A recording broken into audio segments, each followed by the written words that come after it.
everyone! So ayan, nag-email na sa akin si YouTube na kailangan na natin mag-resubmit ng tax form. So tara, samahan niyo ako. Punta tayo sa Safari o Google. Search natin yung adsense.google.com at ilagin lang yung account niyo.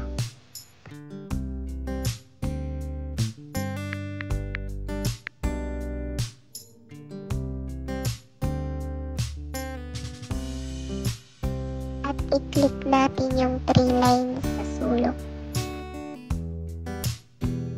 At hanapin ang payments at payments info.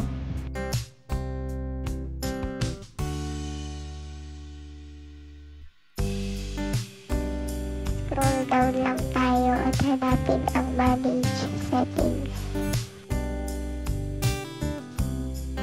At i-click natin yung pencil ng United States Tax Info at i-click ang Manage Tax Info.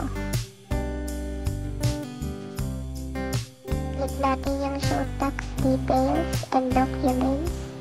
Scroll down lang tayo at i-click ang Submit New Form.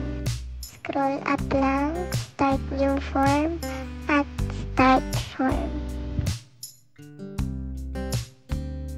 Enter lang natin yung password at i-click ang next.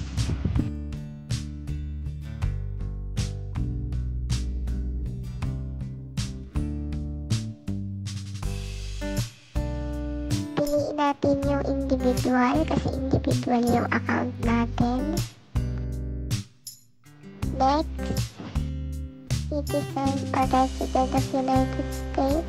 Syempre no. Wish ko lang. Next, dito tayo sa W8BEN and start W8BEN form. Dito na tayo sa country. Siyempre, piliin mo ang Pilipinas. Punta tayo sa quarantine. Oo, yung PIN ID natin dito sa Pinas. Type lang natin. Yung ba yung 5 zero sa huli.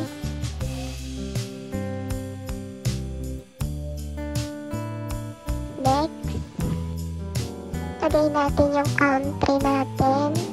Yung street address natin. Sa suburb, nilagay ko lang yung subdivision namin.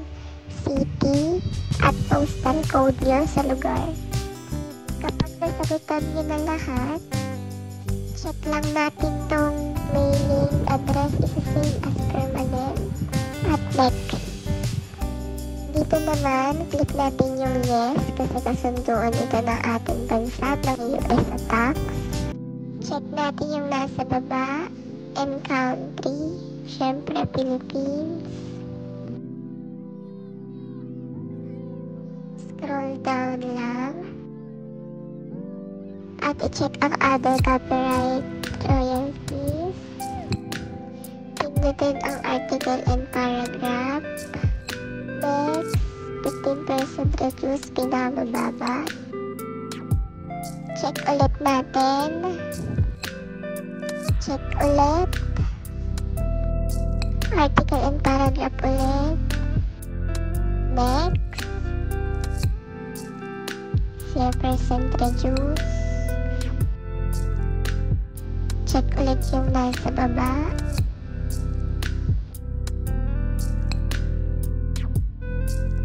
Check ulit natin. Article and paragraph ulit. Next, 15% reduce. At check ulit natin yung nasa baba. At click next.